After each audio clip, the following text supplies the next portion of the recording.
According to the latest Bold and the Beautiful, BNB, spoilers for Monday, March 9th, Steffi Forrester Finnegan, Jacqueline McInnes Wood, will inform Deacon Sharp, Sean Cannon, and Taylor Hayes, Rebecca Budig, that it is over. Will Spencer's Crew Morrow smooch with Dylan, Sydney Bullock, should spark some drama, so let's talk about what's coming up on BNB. At Forrester Creations, Ivy Forrester, Ashley Brewer, will snap at Daphne Rose, Muriel Hilaire, hoping to contain this threat to her grand scheme. If Ivy wants to get away with all of her love schemes, she must prevent Daphne from spilling the beans. In the Forrester showroom, it will appear that ELECTRA Forrester, Linnea Grace, is seriously considering a reunion with Will, but she is ready to hit the brakes. That's because Will and Dylan kissed immediately after he split from ELECTRA. When ELECTRA forces Will to be honest about the news, he may also push her to be honest about her kiss with RJ Forrester, Brian Nicoletti. ELECTRA won't think Will was that committed to her if he let Dylan kiss him right after they broke up. Will not think ELECTRA is being fair after what he watched when RJ made his move. Steffi will admit at Taylor's office that she respects Deacon's attitude toward her mother. Deacon recognizes Taylor for the beautiful woman she is, and Steffi will praise him for it. Steffi will also applaud Deacon for turning his life around by opening a thriving restaurant. Deacon is an excellent parent and grandfather, therefore Steffi will highlight all of his successes and traits. Steffi will eventually point out that Deacon made a dumb mistake by marrying Sheila Sharp, Kimberlyn Brown. When it comes to Sheila, there will always be severe danger, thus Steffi can't support Taylor and Deacon's relationship. Taylor will mention how Deacon is attempting to work things out with his wife, but Steffi will presume Deacon's feelings for Taylor are too strong. Deacon will admit that he is hopelessly in love with Taylor, and Steffi will basically push him to prove it by staying away from her. Steffi will tell Taylor and Deacon to say their goodbyes and give them a moment alone to do so. That being stated, Steffi will insist that this affair ends today and will walk out the door. Deacon and Taylor will get caught up in one final makeout session. At least they will tell themselves it's the last. In truth, it's hard to believe Taylor and Deacon will be able to resist their tremendous attraction. According to the Bold and the Beautiful spoilers, Deacon and Taylor may wish they had listened to Steffi if Sheila eventually catches them. The drama on the Bold and the Beautiful unfolded with high emotional stakes on Monday, March 9th, as relationships teetered on the brink of collapse and long-simmering tensions finally boiled over in the halls of Forrester Creations and beyond. The episode resumed where the previous days had left off, with the frail prospect of reconciliation between young lovers Will Spencer and ELECTRA Forrester dangling by a thread following their passionate reunion kiss. What began as a time of renewed connection rapidly turned into a confrontation when ELECTRA, still troubled by suspicions and whispers of treachery, demanded the complete truth regarding Will's activities with Dylan during their brief separation. She had heard whispers, either sparked by Ivy's interference or office gossip, and her insecurities demanded answers. Will hesitated at first, torn between his desire to mend their relationship and the guilt of a one impetuous kiss with Dylan. He tried to downplay it, stating that it was nothing more than a moment of weakness brought on by loss, but ELECTRA wasn't happy with such vague assurances. Her eyes tightened, her voice firm yet tinged with pain, as she compelled him to confess everything. The revelation came haltingly. Yes, there had been a kiss, but it was nothing compared to his love for her. But for ELECTRA, it felt like everything. The comment struck like a blow, breaking the fragile serenity they had just started to rebuild. Her cheeks flushed with wrath and disappointment, she drew away, the warmth of their previous hug replaced by a chilly distance. In that instant, the reunion she had secretly hoped for turned into something irreparable, at least for the time being. ELECTRA was overcome by the sting of hypocrisy she felt in her own heart. After all, she had kissed RJ. In a moment of perplexity, Forrester concluded she couldn't continue under these circumstances. The prospect of a meaningful family gathering or any jubilant reunion that may have healed ties with extended cousins and friends suddenly seemed unthinkable. She canceled any vague preparations for a get-together, which could have been a modest Forrester family event to celebrate recent triumphs or simply to bring everyone closer after recent upheaval. The cancellation was not dramatic in execution, but it had significant weight. It indicated her departure from the optimism that had momentarily returned to her life. Will stood there, astonished and appealing for understanding, but ELECTRA's determination hardened. She needed distance and time to comprehend not only his confession, but also her own complicated feelings. The young couple, once full of hope, now faced an uncertain future, their love shattered by secrets and outside forces that refused to be buried. Meanwhile, across the building in Taylor Hayes' office, another storm raged, this time with considerably more deadly currents. Steffi Forrester Finnegan had previously seen her mother in a compromising situation with Deacon Sharp a few days ago, walking in on a passionate exchange that left no space for denial. Steffi's disbelief had turned to wrath, and she had made it clear that this connection had to cease immediately. Taylor tried to back away, caught between her remaining sentiments and the fear of what pursuing them would bring. She continually reminded Deacon of the dangers, particularly Sheila Carter's unpredictable behavior. Sheila, who believed she had recaptured Deacon's allegiance after a night of fantasy-fueled passion, was blissfully oblivious that her Deke had always been drawn to Taylor. But Steffi was unwilling to let history repeat itself. On Monday, she confronted them again, rushing into the office where Taylor and Deacon were having a private talk that inevitably turned to their apparent chemistry. Steffi's entrance was explosive. She did not spare words, slamming the door behind her and launching a barrage of accusations and warnings. How could Taylor do this to her, her family, and herself? After everything they had been through, health scares, betrayals, and reconciliations, how could she risk it all for a man who was attached to Sheila? Steffi portrayed vivid pictures of the probable consequences, Sheila realizing the truth, her wrath turning violent, and the devastation that would envelop not only Deacon and Taylor, but everyone associated with them. Deacon attempted to justify himself, arguing that his feelings for Taylor were genuine and that he could manage Sheila, but Steffi rejected him as crazy. She turned her attention to her mother, imploring and ultimately demanding that Taylor prioritize family over prohibited desires. Taylor's eyes welled up with tears as the weight of her daughter's disappointment pressed down. She'd been fighting these feelings for so long, explaining them as harmless infatuation, but Steffi's unwavering position forced her to face the truth. Steffi's ire also fell on Deacon, who was told unequivocally that he was no longer welcome near Taylor and that any future contact would be considered provocation. The environment in the room was tense, with voices rising and falling as accusations flew. Taylor eventually responded, her voice wavering, admitting that Steffi was correct. This had to stop before it wrecked everything. Deacon objected, but the harm had been done. Steffi gave them a final, penetrating look, indicating that she would be watching intently. Taylor and Deacon stood silently afterward, the spark between them dulled by the harsh light of reality. Whether they could actually stay away was questionable, but for the time being, the message had been delivered loud and clear. Their relationship was banned, and pursuing it would result in calamity. Other threads in Forrester Creations' complex web were being drawn tighter. Ivy Forrester began her discreet campaign to keep ELECTRA away from Will, confident that her niece deserved better than the Spencer heir, whose allegiance she questioned. Daphne questioned Ivy about her tactics, particularly her involvement in raising doubts about Will and Dylan, but Ivy ordered her to be silent, threatening to reveal her own secrets if she interfered. The power maneuvers added layers to the young romance's breakdown, demonstrating how familial intervention can taint even the best intentions. After Will's revelation, ELECTRA began to rethink everything, including her own decisions with RJ.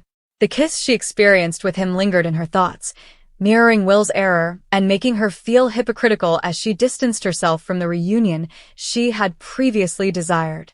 The day's events emphasized the show's basic themes: love tested by secrets, family devotion colliding with personal desire, and the looming shadow of Sheila's potential anger. As the titles rolled, viewers were left wondering what happened next. Would ELECTRA and Will be able to reconcile, or had this new blow irreversibly altered their paths? Can Taylor withstand Deacon's draw, or will the attraction be too powerful despite Steffi's warnings? And how long did it take Sheila to detect the treachery brewing? In Los Angeles's glossy but merciless fashion world, no secret remained hidden forever, and the aftermath threatened to be catastrophic. The characters lived their lives with the weight of hidden truths, with each decision reverberating outward, affecting not only their own hearts, but also the delicate balance of alliances and enmities that constituted their existence. ELECTRA's cancellation of the reunion was more than just a logistical decision. It was a declaration of emotional retreat, a step back from vulnerability in a world that had repeatedly shown her its raw edges. Taylor and Deacon, meantime, confronted the painful reality that certain loves, no matter how tempting, had too steep a price to pay. The episode encapsulated the essence of daytime drama, intimate admissions, dramatic confrontations, and the quiet anguish of what could have been, leaving viewers yearning for the next twist in this never-ending story of passion and peril. On Monday's episode, tensions rise throughout Los Angeles as relationships, loyalties, and emotional boundaries are tested. Several people are faced with unexpected decisions, while others are forced to accept that the plans they thought were finally coming together are suddenly unraveling. What began as a day of cautious optimism quickly devolved into a succession of painful conversations and uncomfortable truths. ELECTRA begins the day with a heavy burden on her mind. She had been emotionally preparing for a reunion, which she had previously hoped would heal past hurts and provide closure. For days, she had fought with the idea, revisiting past events and wondering if everyone involved had had enough time to move forward. She attempted to convince herself that meeting again would help clear the air. But as the moment approached, she got increasingly unsure. ELECTRA sits alone, reflecting on the intricate events that led to this point. She recalls terrible arguments, broken promises, and emotional betrayals that caused deeper scars than she had thought. Although a part of her wants to believe that reconciliation is possible, another part of her realizes that reopening the door may result in more sorrow. Her instincts begin to warn her something she cannot ignore. She may not be prepared. Meanwhile, others believe the reunion is still taking place. Plans have been quietly building, and numerous people believe the gathering will mark the start of a new chapter. Some see it as an opportunity for long-awaited healing. But as ELECTRA continues to fight with her emotions, she makes a decision that changes everything. Instead of going ahead with the reunion, ELECTRA decides to cancel it totally. The choice is not easy. She spends a long time pondering the repercussions, recognizing that her decision may disappoint others who had hoped for a resolution.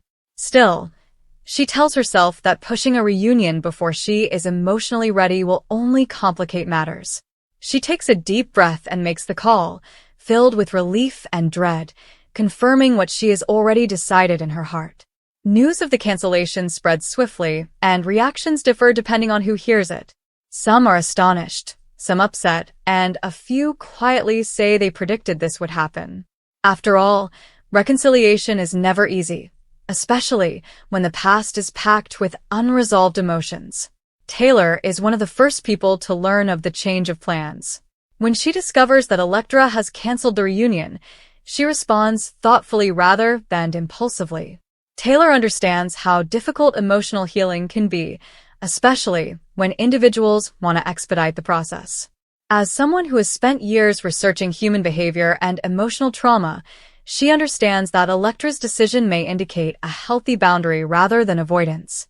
Nonetheless, Taylor is concerned about the implications for everyone involved. The reunion signified hope that long-standing tensions could finally be addressed and, possibly, resolved. Without that meeting, the concerns remain uncertain. Taylor wonders if this delay will improve matters in the long run or merely prolong the stress. While Taylor carefully considers the news, Deacon receives it in a very different way. When Deacon discovers that the reunion has been canceled, his initial reaction is disbelief. He had hoped that the meeting would finally provide clarity to a problem that had remained confused and emotionally exhausting. For him, sitting down and confronting the reality seemed to be the only way ahead. That chance looks to have disappeared. Deacon initially assumes there is some misunderstanding. He wonders if the cancellation is only temporary or if ELECTRA really plans to abandon the scheme entirely. As more details become obvious, he understands the decision is final for the time being. The frustration starts to rise. Deacon has never been very good at dealing with ambiguity, especially when he believes improvement is possible. He begins to question if the potential for reconciliation has been gone completely. Was the reunion the final opportunity to heal what was broken? Or will another opportunity emerge? His thoughts become more agitated as he attempts to make sense of the event. Taylor eventually meets with Deacon, knowing they both need to discuss what happened. Their talk is calm, but full with emotion. Each of them approaches the problem from a different angle, but both see that ELECTRA's decision will have repercussions. Taylor argues that sometimes stepping back is important for true healing. She believes that ELECTRA may simply require more time to comprehend everything that has happened. According to Taylor, pressuring someone to reconcile before they are ready generally results in bitterness rather than closure. Deacon listens closely, but it is evident that he is straining to accept the scenario as easily as Taylor. He says he had high hopes for the reunion, hoping it would finally allow everyone to move forward without the continual shadow of unresolved tension. Taylor recommends patience while they continue to talk. She tells Deacon that emotional wounds cannot be hastened, no matter how much people wish they might be healed. Distance and time can create the conditions for actual progress. Deacon appreciates Taylor's viewpoint, but he remains apprehensive. He believes the cancellation leaves too many unanswered issues. He wonders if ELECTRA is avoiding confrontation or merely preventing herself from revisiting sad memories. Meanwhile, the repercussions of the cancelled reunion continue to spread. Several persons who had been discreetly planning for the conference now find their plans disturbed. Some believed that the conversation would result in long-awaited honesty. Others believed it could mend broken relationships that had languished in awkward silence for far too long. Now, everyone must accept that those conversations will not take place, at least not today. ELECTRA, meanwhile, feels a mix of relief and guilt after reaching her decision. On the one hand, she is relieved that she followed her instincts rather than putting herself into a position she was emotionally unprepared to manage. On the other hand, she is concerned about disappointing those who had expected her to join in the reunion. She wonders if others will see her choice as weakness or avoidance. But deep inside, she knows the truth is more complicated. Her decision is not to avoid confronting the past. It is to shield herself until she feels strong enough to do so. As the day progresses, ELECTRA starts to wonder what the next step should be. Canceling the reunion may have avoided an immediate confrontation, but it does not resolve the fundamental issues. Eventually, those issues will need to be addressed. For the time being, she allows herself to breathe. Taylor and Deacon resume their conversation, delving deeper into the situation's consequences. Their conversation progressively turns from frustration to thoughtfulness. They start thinking about how each individual involved has been impacted by the convoluted history surrounding the reunion. Taylor emphasizes the value of empathy, arguing that everyone has their own perspective of the past. What one person perceives as unfinished business may continue to feel like an open wound to another. Deacon nods intently as he takes in her words. While he doesn't completely agree with ELECTRA's decision, he realizes that pushing the subject could result in much greater damage. Still, he hopes that the cancellation is just temporary. Throughout the afternoon, exchanges among friends and family show how complicated the issue has grown. Some individuals believe ELECTRA made the correct decision, arguing that emotional preparation should always come before forced reconciliation. Others say that avoiding uncomfortable conversations rarely yields results. The difference of view reveals a deeper fact about the group. Everyone has their own ideas about how healing should proceed. ELECTRA eventually receives messages from various people asking whether she will reconsider. While the questions are largely polite, they remind her how many people were emotionally invested in the reunion. Rather than replying right away, she takes the time to ponder. In the silent moments that follow, ELECTRA dwells on the past and the complex web of relationships that brought her to this place. She recognizes that the reunion has started to feel more like a performance than a chance for healing, something everyone anticipated to happen because it seemed like the next natural step. However, emotional recovery rarely follows a set script.